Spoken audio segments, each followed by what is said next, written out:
Shalom, bien-aimés, que la grâce demeure dans vos maisons, que la grâce surabonde, encore une fois, grâce sur grâce et grâce pour grâce, dans vos foyers, dans vos domiciles, à vos lieux de travail, dans le séculier, où que vous vous trouviez, pour la gloire de notre Seigneur. Demeurez bénis. Nous allons aborder ici le deuxième volet, le deuxième thème de notre thématique globale, cette thématique qui se trouve être les doctrines de la grâce. Et donc, dans les doctrines de la grâce, là, on pourrait intituler ça 2 points. Deuxième volet étant l'élection inconditionnelle. En anglais, on aurait dit, je traduis quand même, mais tout en faisant le mot à mot, l'inconditionnalité de l'élection. D'accord? Donc, c'est le U de de ce sigle que nous avons appelé tulipe. Donc, il y avait le T, la ténacité de la dépravation totale, et maintenant, c'est le U. Le U est en anglais, c'est unconditional. D'accord? Mais donc, en français, on dit inconditionnel, ce serait un I, mais bon, ça fait plus simple et plus pratique de garder le U anglais. Voilà, donc l'élection inconditionnelle, qui est ici le deuxième, je le rappelle encore, le deuxième point, le deuxième thème de notre thématique sur les doctrines de la grâce. Alors, sur l'élection inconditionnelle, que pouvons-nous dire sur l'élection inconditionnelle? Bien-aimés, quand on parle d'élection inconditionnelle, il faut comprendre que il est ici question, et là je vais en effrayer plus d'un, je vais en effrayer plusieurs, il est ici question de la double prédestination. Ça effraie beaucoup de gens parce que, comme on a évoqué dans le point 1, qui était la ténacité de la dépravation totale, l'humanisme, les théories humanistes aujourd'hui dans l'Église voudraient que l'homme soit quelque chose, qu'il y ait quelque chose de bon en l'homme, que l'homme soit capable de décider, que l'homme soit capable d'intervenir dans le processus de son salut, que l'homme soit rendu participant au salut, que l'homme soit rendu co-auteur du salut, etc., etc., parce que c'est vu comme humiliant pour l'homme par rapport à l'évangile humaniste, par rapport à la doctrine humaniste, qui n'est pas l'évangile en vérité. Mais quelques-uns veulent nous faire croire que cela est l'évangile. C'est pourquoi j'appelle ça, entre guillemets, l'évangile humaniste. Alors, par rapport à cet évangile humaniste, mettez ça entre guillemets, il n'est pas bon, et ces gens-là perçoivent d'un très mauvais œil que l'on présente l'homme dans un sens qui tendrait à l'humilier, à le fustiger, qui tendrait, comment dire, à le déposséder de certaines capacités, à le déposséder de la volonté, à le déposséder de l'activité de son salut, en sorte que l'homme devienne passif au lieu d'actif dans le processus du salut. Et ça, la théorie humaniste le voit de très mauvais œil. Pourtant, bien aimé, la théorie humaniste ou la théologie humaniste ou encore l'évangile humaniste, comme certains voudraient qu'on l'appelle, n'est pas biblique. En tout cas, pas pour moi. Et c'est ce que nous allons pouvoir montrer. Donc, il est humiliant pour ces gens-là de dire, oui, mais l'homme ne participe pas, l'homme est totalement passif et non pas actif. C'est pour ça qu'ils s'opposent farouchement, c'est pour ça qu'ils se dressent. C'est pour ça qu'il y a une érection de leur force, de leur énergie contre cet enseignement que nous appelons la double prédestination, qui pourtant est biblique, qui pourtant est scripturaire, comme nous allons le montrer tout à l'heure. Dans la mesure où, vous voyez, l'élection inconditionnelle, l'élection est sans condition aucune. Et dans cette élection, dès le moment où on parle d'élection, il y a forcément une élection pour la vie et une élection pour la mort, étant donné que tout le monde ne va pas à la vie, étant donné qu'il y en a bel et bien qui vont à la mort. Mais ces gens-là qui vont à la mort sont forcément, entre guillemets, élus aussi pour ça. Puisqu'on a montré dans le point 1 que nul ne peut décider de son sort. Aucun mort ne peut décider de ce qui doit lui arriver demain. Aucun mort. C'est pour ça qu'on peut d'ailleurs faire à un mort tout ce qu'on veut. Parce qu'il ne peut décider de rien. Il ne peut ni agir, ni penser, ni parler, ni quoi que ce soit. D'accord? Or, nous savons qu'il y en a qui vont à la vie. Nous le savons. Que le royaume de Dieu n'est pas vide et qu'il ne sera jamais vide. Il est peuplé. Nous le savons. Cependant, nous savons aussi que l'enfer, bien qu'étant pour le moment vide, mais nous savons qu'il sera peuplé au temps convenable. Au temps où les gens devront y entrer, les gens y entreront. Et d'ailleurs, en plus grand nombre que ceux qui entrent dans le royaume. En plus grand nombre. Parce que ce qui a été, c'est ce qui est, et ce qui est, c'est ce qui sera.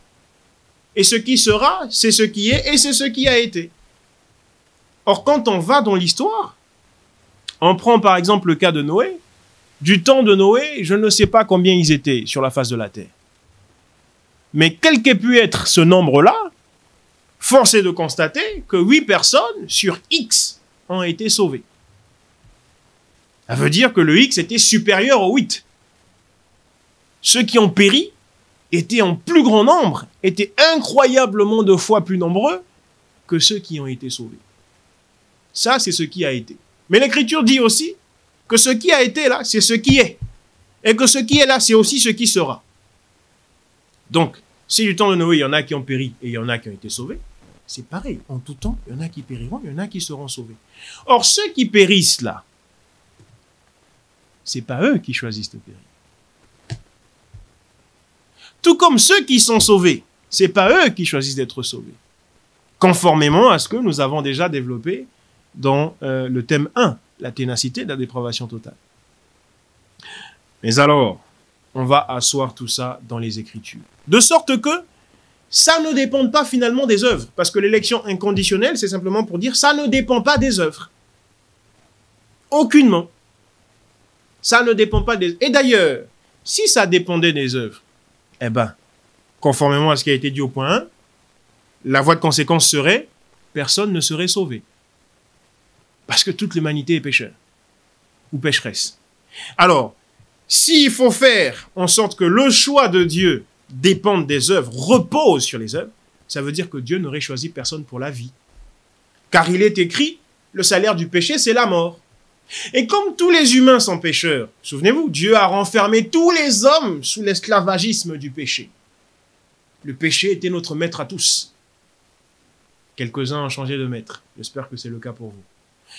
Mais le péché était notre maître à tous. Et dans cet état de fait, nous étions tous, souvenez-vous aussi, destinés à la colère de Dieu. La colère, c'est l'enfer. Hein. Nous l'avons lu dans le premier volet. Donc nous étions tous, et moi qui vous parle, et vous qui m'écoutez, tous voués à l'enfer. C'était notre destination naturelle. Tous. C'est pour ça que si on veut reposer la chose sur les œuvres, sur le mérite, eh bien je suis désolé, personne ne sera sauvé. Or l'Écriture nous dit quand même qu'il y a des gens qui sont sauvés. Par ricochet, ça n'est donc pas par rapport aux œuvres, ça n'est donc pas par rapport à une condition quelconque. Nous allons le voir. Quand nous prenons Éphésiens 2, Éphésiens chapitre 2, à partir du verset 8, Éphésiens chapitre 2, à partir du verset 8, qu'est-il écrit? C'est par la grâce, en effet, que vous êtes sauvés, par le moyen de la foi. Et cela ne vient pas de vous, c'est le don de Dieu. Au verset 9, ce n'est point par les œuvres, afin que personne ne se glorifie. Car nous sommes son ouvrage. Nous avons été créés, je suis au verset 10, en Jésus-Christ, pour des œuvres bonnes que Dieu a préparées d'avance afin que nous les pratiquions. Donc, une fois sauvé, une fois élu par Dieu, choisi, élu, ça veut simplement dire choisi. Un élu, c'est celui qui est choisi. Et choisir, c'est élire. Donc, une fois que Dieu nous a élus, c'est-à-dire choisis, d'accord, il nous destine maintenant à de bonnes œuvres. C'est-à-dire que les bonnes œuvres ici vont être la conséquence de la réception de notre salut. Les bonnes œuvres ici ne vont pas être la cause. C'est-à-dire, c'est pas parce que je vais agir bien, je vais faire de bonnes choses, etc., que finalement je serai sauvé. Non, c'est parce que je suis sauvé que par sa grâce, le Seigneur va m'emmener d'agir correctement, autant qu'il m'en donnera la force. Va m'emmener de faire de bonnes œuvres, autant qu'il m'en donnera les moyens, la capacité. Donc l'élection de Dieu, parce que vous voyez, le piège arménien ou le piège arménianiste veut quoi? Le piège arménianiste, dès qu'on parle de l'élection, fin de croire en l'enseignement de l'élection. Fin de dire, oui, nous sommes élus. C'est écrit, Dieu nous a élus avant la fondation du monde. Et d'ailleurs, nous allons le lire tout à l'heure. Oui, c'est écrit, nous croyons en cela.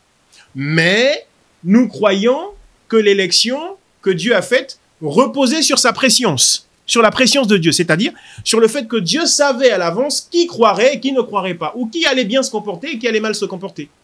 Et sachant cela, Dieu a dit, bah tiens, comme je sais à l'avance que celui-là et celle-là vont bien se comporter, alors je les choisis. Comme je sais à l'avance que celui-là et celle-là vont mal se comporter, alors je ne les choisis pas. C'est ce que nous enseignent les Arméniens. Ils feignent de croire en l'élection, mais en la présentant sous cet angle-là. En la présentant de cette manière-là, de façon à ce qu'elle est pour socle, de façon à ce qu'elle est pour marchepied, de façon à ce qu'elle est pour tremplin, la préscience de Dieu. Pour base et fondement, la préscience de Dieu. Or, ça n'est écrit nulle part. Aucun verset nous le dit. Tandis qu'à l'inverse, plusieurs versets nous disent que ça repose, cette élection, sur la volonté souveraine de Dieu. Non pas sur sa préscience, mais sur le bon vouloir de Dieu. Sur le plaisir de sa volonté, uniquement. Et c'est ce que on vient de lire là, par exemple, dans Éphésiens 2. Pas tout à fait de cette forme-là, c'est vrai, mais on vient de lire, dit, ça n'est pas par les œuvres.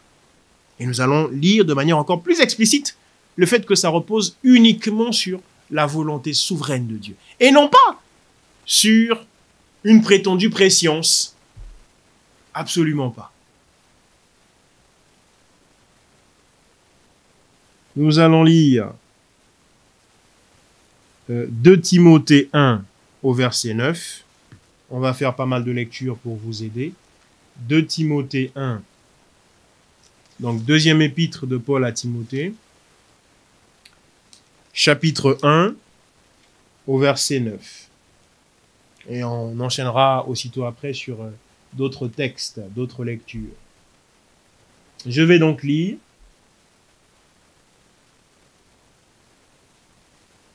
C'est lui qui nous a sauvés et nous a adressé un saint appel. Lui mis pour le Seigneur Jésus-Christ. C'est lui qui nous a sauvés et nous a adressé un saint appel. Non à cause de nos œuvres, mais à cause de son propre dessein. D'autres versions disent à cause de sa propre volonté, à cause de son seul bon vouloir, et non pas à cause d'une préscience quelconque. Oui, Dieu est prescient, nous le croyons. Nous ne disons pas le contraire. Oui, Dieu savait qui allait bien se comporter, qui allait mal se comporter. Nous disons amen à cela. Mais nous disons que ça n'est pas sur cette base qu'il a fait reposer son élection, son choix. Absolument pas.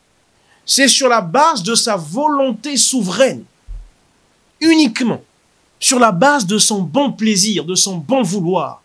Sur la base du conseil seul de sa volonté. Sur la base du conseil seul de ses décrets. Parce qu'il lui a plu d'agir ainsi, tout simplement. Et c'est ce que je viens de lire là, dans 2 Timothée 1 au verset 9, dont je n'ai d'ailleurs pas fini la lecture. Donc je reprends.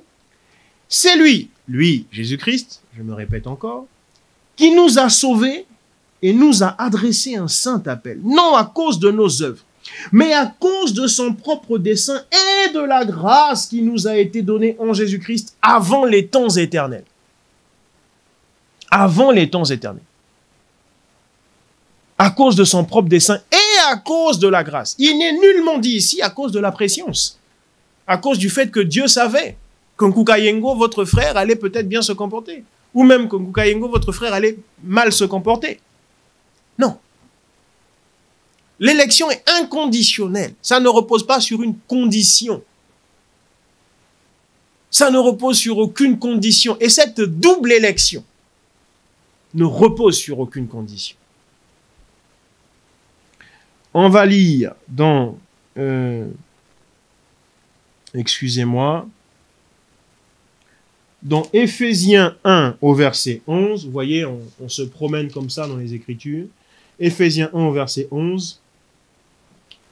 En lui, nous avons aussi été mis à part, prédestinés, selon le plan de celui qui opère tout, selon la décision de sa volonté, sur la base de sa volonté. Et encore moins d'une pression. C'est-à-dire, vous voyez l'arminianisme, le piège de l'arminianisme, qui prévaut aujourd'hui dans nos églises, qui est le point de vue dominant aujourd'hui, qui est le point de vue majoritaire aujourd'hui. La plupart des chrétiens étant des arminiens, la plupart des chrétiens étant dans le culte, le dogme de Jacobus Arminius. Voyez, le piège, c'est de dire, oui, l'élection, oh, mais oui, mais nous croyons, c'est biblique. La prédestination, oh oui, mais nous croyons, c'est biblique. Mais Dieu a prédestiné parce qu'il savait qui allait bien se comporter, qui allait mal se comporter. Or, cela n'est pas biblique. Cela n'est pas scripturaire. J'aurais bien voulu qu'il en soit ainsi. Moi qui vous parle. Parce que, comme je le disais, ça aurait donné à l'homme une position. Mais au fond, l'homme n'a aucune position. Et Dieu n'en a eu que faire de notre avis à nous. Il l'a fait selon son avis à lui. Relisons ce texte. Éphésiens 1 au verset 11. Chapitre 1, verset 11. La lettre de Paul aux Éphésiens. En lui, nous avons aussi été mis à part, prédestinés, selon le plan de celui qui opère. Vous voyez, selon le plan, c'est pas selon une œuvre, ou selon la connaissance qu'il avait des œuvres qui allaient venir. Non, selon le plan. C'est un plan qu'il a mis en place, tout simplement. Et en toute souveraineté, il a décidé du plan. Et il n'a été conseillé par personne. Comme il le dit à Job, il dit quoi? Toi, tu m'as conseillé quand j'étais en train de créer l'univers? Tu étais là pour me donner des conseils? Tu étais là pour m'aider? Ainsi de suite. Il le dit à Job. Donc, selon le plan de celui qui opère tout, selon la décision de sa volonté, afin, je suis au verset 12, afin que nous servions à célébrer sa gloire, nous qui d'avance avons espéré en Christ. En Christ. Ça ne repose donc pas sur les œuvres. Le salut est inconditionnel. C'est pour ça, bien-aimés, vous voyez, dans l'exemple de Romains chapitre 9, que nous n'allons pas lire là tout de suite. Donc les choses sont ainsi. Et nous allons encore faire une lecture, toujours dans Éphésiens 1, donc chapitre 1. Nous allons cette fois-ci prendre les versets 4 à 5. Et que va-t-on y lire? Eh bien, on y lit, en lui, Dieu nous a élus avant la fondation du monde pour que nous soyons saints et sans défaut devant lui dans son amour. Il nous a prédestinés par Jésus-Christ à être adoptés selon le bienveillant dessein de sa volonté. Vous voyez que le dénominateur commun ici, si tant est qu'il y en ait un, l'élément commun, c'est le bienveillant dessein de sa volonté. Aucunement et nulle part, en aucun endroit, n'est dit sur la base des œuvres ou sur la base de la préscience, etc., etc. En aucun endroit. Et ça, c'est important. Alors, mais il se trouve que cette vérité, dont on peut penser qu'elle est perdue, tant et si bien que l'arminianisme a pris le dessus aujourd'hui dans nos églises, cette vérité est profondément l'évangile de Jésus-Christ. Et profondément l'évangile de la grâce. Et profondément ce fondement, cette fondation que le bien-aimé frère Paul a posé comme jalon, a posé comme base, et sur lequel il voudrait que nous puissions construire. Lorsqu'il dit, faites attention, que nul de vous ne se méprenne en allant bâtir sur un autre fondement que celui qui a été posé. Mais que chacun bâtisse sur le fondement qui est Christ. Donc Christ est le centre, donc Christ occupe tout, donc Christ est la pierre angulaire, cet enseignement des apôtres et des prophètes. Voilà la chose. C'est ça la chose. C'est ça la chose. L'élection est inconditionnelle. Alors, là, on a plus vu le côté, ceux qui sont élus pour la vie. Mais je vais vous parler de double prédestination. Vous me dites, oui, d'accord, bien-aimé Mkwaengo. Mais dans ce cas-là, nous ne voyons nulle part où Dieu dit, qu'il a élu des gens pour l'enfer ou quoi que ce soit. D'ailleurs, ces gens qui seraient élus pour l'enfer, pour ne pas mettre de confusion, on ne va pas parler de deux types d'élus. Non. On ne va pas dire, oui, il y a deux types d'élus, ceux qui sont élus pour la vie et ceux qui sont élus pour la mort. Ce qui en soi n'est pas faux. Mais on ne va pas parler d'élus pour les deux catégories, histoire de ne pas semer la confusion. On va parler d'élus d'un côté, ceux qui sont élus pour la vie. Quant à ceux qui sont élus pour la mort, on va les appeler les réprouvés. Plutôt que de les appeler les élus. On va les appeler les réprouvés de Dieu. Il y a plein d'écritures qui montrent cela. Il y a plein d'écritures. Alors l'écriture que nous pouvons prendre dans un premier temps, j'ai bien envie de prendre Proverbe 16,4. Dans Proverbe 16,4, vous verrez que Dieu a tout fait pour un but, même le méchant pour le jour du jugement. C'est-à-dire que Dieu a fait le méchant pour l'enfer. Parce que d'autres versions disent, même le méchant pour sa colère. Dieu a tout fait pour un but, même le méchant pour sa colère. Dieu a fait le méchant, c'est-à-dire qu'il crée le méchant pour révéler au monde sa colère. Voilà. Donc, en créant le méchant, il le prédestine à sa colère. Il n'y a pas que Proverbe 16,4. Jude 1, au verset 4. Alors, on va voir si on arrive à retrouver le livre de notre bien-aimé frère Jude. Hein, on va voir ça. Jude 1. Je pense que c'est juste avant la révélation de Jean sur Patmos, si je ne me trompe pas. Non. Oui, c'est cela. C'est juste avant l'Apocalypse. Jude, au verset 4. Car il s'est glissé parmi vous, excusez-moi, certains hommes, dont la condamnation est écrite depuis longtemps. Donc on n'a pas attendu leurs œuvres pour écrire leur condamnation, hein, parce que depuis longtemps. Dans d'autres versions, c'est dès avant le commencement ou dès avant la création, leur condamnation est écrite. Dont la condamnation est écrite depuis longtemps.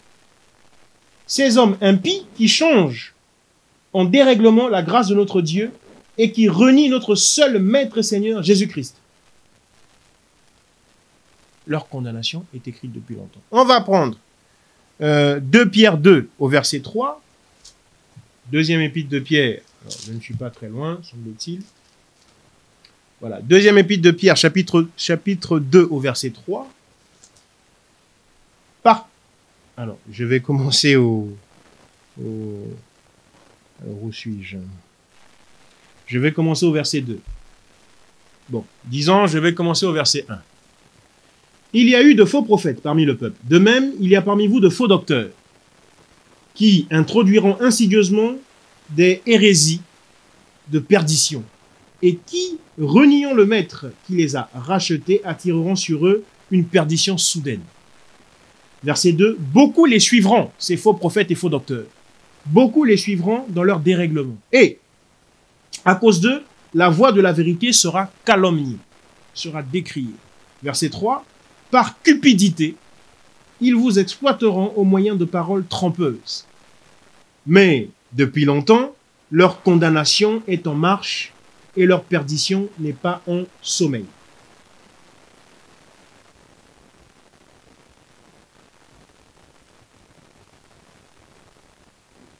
Depuis longtemps, leur condamnation est en marche. Mais c'est qui condamne, chers frères et sœurs? La Bible parle d'un juste juge. La Bible dit que Dieu est le juge. C'est lui qui, au jugement dernier, enverra tous ceux qui doivent aller en enfer, qui les envoie en enfer. Beaucoup parmi vous pensent que c'est Satan qui envoie les gens en enfer. Satan est un moyen pour que les gens se retrouvent en enfer. Mais ce n'est pas Satan qui est le vecteur qui emmène en enfer. C'est Dieu. Parce que l'Écriture dit, ça peut vous choquer. Vous savez, l'Écriture dit, ne crains pas celui qui peut tuer le corps et qui, après avoir tué le corps, ne peut plus rien faire. Crains plutôt celui qui peut tuer et le corps et l'âme. C'est Dieu qui tue l'âme, c'est pas Satan. C'est Dieu. Donc ceux-là, celui qui les condamne, c'est celui que l'Écriture appelle le juste juge. Parce que c'est le juge qui prononce une condamnation ou un acquittement. Il a prononcé l'acquittement pour les élus et il a maintenu la condamnation pour les réprouvés. C'est lui, c'est pas quelqu'un d'autre. Et il les a condamnés bien avant la création du monde. On va lire Matthieu 20, du verset 14 au verset 15. Matthieu 20, du verset 14 au verset 15. Alors, on va aller lire Matthieu 20, du verset 14 au verset 15. Nous n'avons plus beaucoup de temps, car nous voulons ce format très court. Et encore, tout est relatif en notion de temps, parce que 30 minutes, pour beaucoup, ça peut paraître très long. Mais voyez-vous, pour celui qui est derrière cet objectif, ça passe très vite. Donc ça ne paraît pas très long. Matthieu, chapitre 20, du verset 14 au verset 15. Alors, est-ce que j'y suis? Bon, prenons même directement le verset 15. Le Seigneur dit, « Ne m'est-il pas permis de faire de mes biens ce que je veux? Ne m'est-il pas permis de faire de mes biens ce que je veux? » Nous sommes la création du Seigneur. Le Seigneur nous pose la question. Ne lui est-il pas permis de faire de sa création ce qu'il veut? S'il veut destiner des vases à la colère, ne lui est-il pas permis de faire ça? Des vases d'usage vil à la colère et des vases d'usage noble à l'honneur, ne lui est-il pas permis de faire ça? S'il est permis à un potier, lorsqu'il fait ses vases, de décider seul, en son âme et conscience, que ce pot-là, je le fais pour un usage vil, et ce pot-là, je le fais pour un usage d'honneur. Si ça, c'est un potier humain, à plus forte raison le potier divin, pour ne pas dire le divin potier. Voyez-vous? Et c'est Dieu qui endurcit. L'Écriture dit, c'est lui qui a endurci Pharaon. Pourquoi? Pour pouvoir révéler derrière sa gloire. Donc, il endurcit les réprouvés pour révéler sa colère. Il endurcit les réprouvés pour révéler sa colère. Et il les endurcit pas dans la dimension temps, pas dans le tissu spatio-temporel. C'est bien avant la création. Comme on a pu le lire entre-temps. Et l'Écriture dit, dans 1 Samuel 2, au verset 26, c'est Dieu qui fait vivre et c'est Dieu qui fait mourir. Ce que je disais déjà tantôt. Là, je vous donne l'Écriture.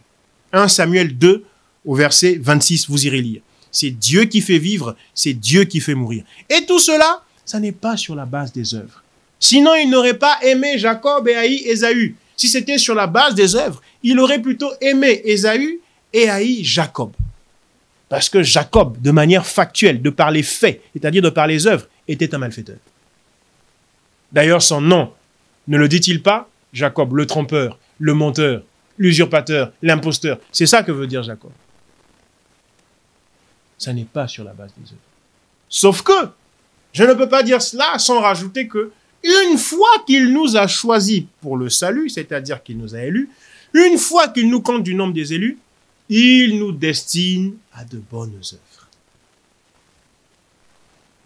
Tout ça est chronologique. On ne place pas les bœufs avant la charrue. C'est pas les bonnes œuvres d'abord et le salut ensuite. Non, c'est le salut d'abord et les bonnes œuvres ensuite. Demeurez bénis pour ce deuxième volet. Il plaise à Dieu, prochainement nous attaquerons le troisième volet. Shalom dans vos demeures. Amen.